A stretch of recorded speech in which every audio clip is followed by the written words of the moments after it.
योगा असेल, अध्यात्म असेल किंवा आयुर्वेद असेल याकडे वळवलं तर निश्चित आपण सर्वजण खूप सुदैवी आहात। आणि त्यातले त्यात तुम्ही खूप सुदैवी आहात की तुमच्या शाळेमधली जी काही मुलं असतील त्याच्यापैकी फक्त तुम्ही एवढेच लोक मुलं पार्टिसिपेट झालेले आहात।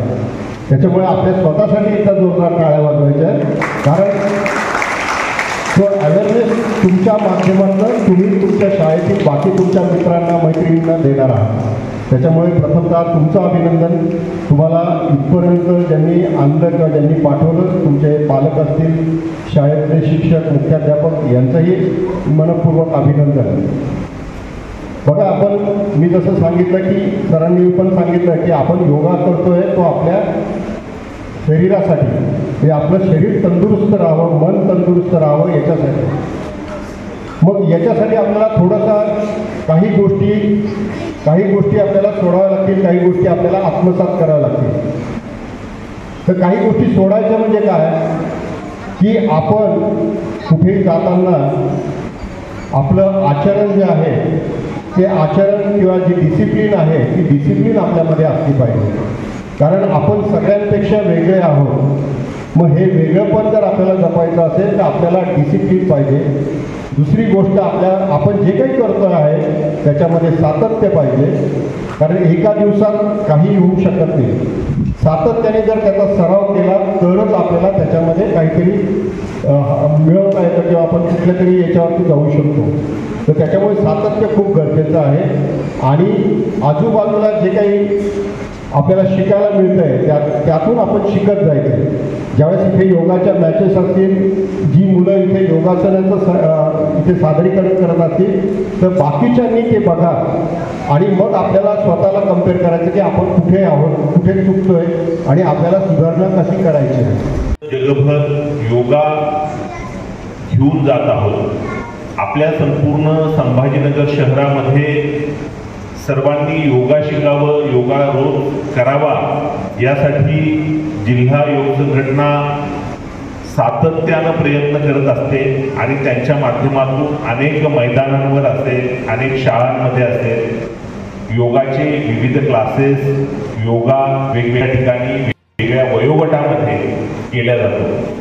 आपण सर्व विद्यार्थी आणि पालक यांचं मी मनपूर्वक अभिनंदन करतो की आपण आपल्या मुलाला योगा या क्रीडा प्रकारामध्ये सहभागी केलं आणि तुम्ही सर्वजण यामध्ये सहभागी होताय। तुम्ही लक्षात घ्या, केवळ शारीरिकरित्या तुम्ही तंदुरुस्त असून चालत नाही, तर तुम्ही मानसिक दृष्टिकोनातूनही खंबीर असलं पाहिजे। यासाठी खऱ्या अर्थानं योग हा काम करतो आणि म्हणून योगामध्ये आपण सर्वजण आगामी काळामध्ये स्वतः जसं पार्टिसिपेट होत आहेत, तुम्ही तुमच्या मित्र मैत्रिणींना आणि जे पालक या ठिकाणी आहेत त्यांनीही योगामध्ये सहभागी व्हा। आपल्या ओळखीच्यांना तुम्ही योगामध्ये सहभागी करून घ्या। एका अर्थानं संभाजीनगर शहर हे योगमय शहर व्हावं। मोठे झाल्यावर उपयोग घेऊ शकता। सर्वात महत्त्वाचं सर, आता सर्वांचं स्वागत झालेलं आहे मान्यवरांचं, परंतु या स्पर्धेला अंतिम पडावावरती घेऊन जाणारे जे आपले पंच आहेत त्यांचं स्वागत आपण युनोमध्ये 2014ला ठराव मांडला। शारीरिक स्वास्थ्यासाठी योग हा एक पात्र माध्यम आहे जो संपूर्ण स्वास्थ्यासाठी अत्यंत उपयुक्त असा घटक आहे आणि ते त्यांनी युनोमध्ये पूर्ण जगाला पटवून दिलं